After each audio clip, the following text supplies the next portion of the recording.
मुझे वो निर्णायक दिन याद आता है। 21 मार्च 1953 का दिन। अनगिनत जन्मों तक मैं काम करता रहा था, अपने ऊपर कार्य करता रहा, संघर्ष करता रहा, जो कुछ भी किया जा सकता है वो सब करता रहा और कुछ भी घटित नहीं हो रहा था। अब मैं समझता हूं कि कुछ भी क्यों नहीं हो रहा था। खुद प्रयास ही बाधा था, स्वयं सीढ़ी ही रुकावट थी, खोज करने का आग्रह ही रास्ते में था। ये नहीं कि बिना खोज के पहुंचा जा सकता है, खोज आवश्यक है, लेकिन एक बिंदु आता है जब खोज को छोड़ देना पड़ता है।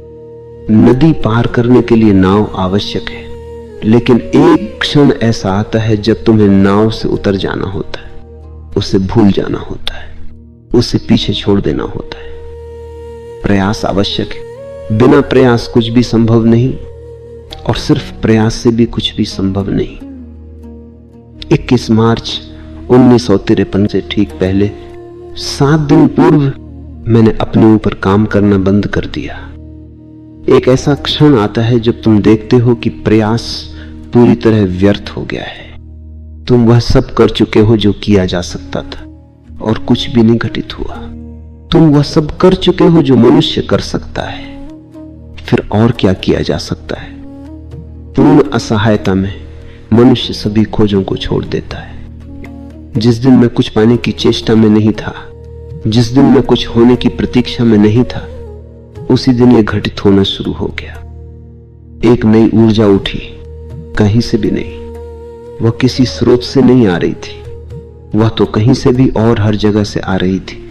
वह वृक्षों में थी, पत्थरों में थी, आकाश में थी, सूर्य में थी, हवा में थी, हर जगह थी।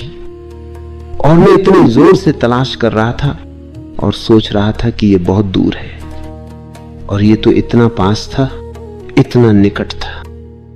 सिर्फ इसलिए कि मैं खोज रहा था, मैं निकट को देखने में अक्षम हो गया था। खोज हमेशा दूर के लिए होती है, खोज हमेशा किसी दूरस्थ वस्तु के लिए होती है और वह दूर नहीं थी। मैं दूरदृष्टि वाला हो गया था, मैंने निकट को देखने की क्षमता खो दी थी।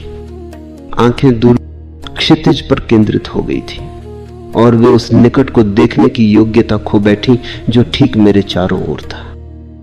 जिस दिन प्रयास रुका, मैं भी रुक गया, क्योंकि तुम प्रयास के बिना अस्तित्व में नहीं रह सकते, तुम इच्छा के बिना नहीं रह सकते, तुम किसी लक्ष्य की ओर भाग्य बिना नहीं रह सकते।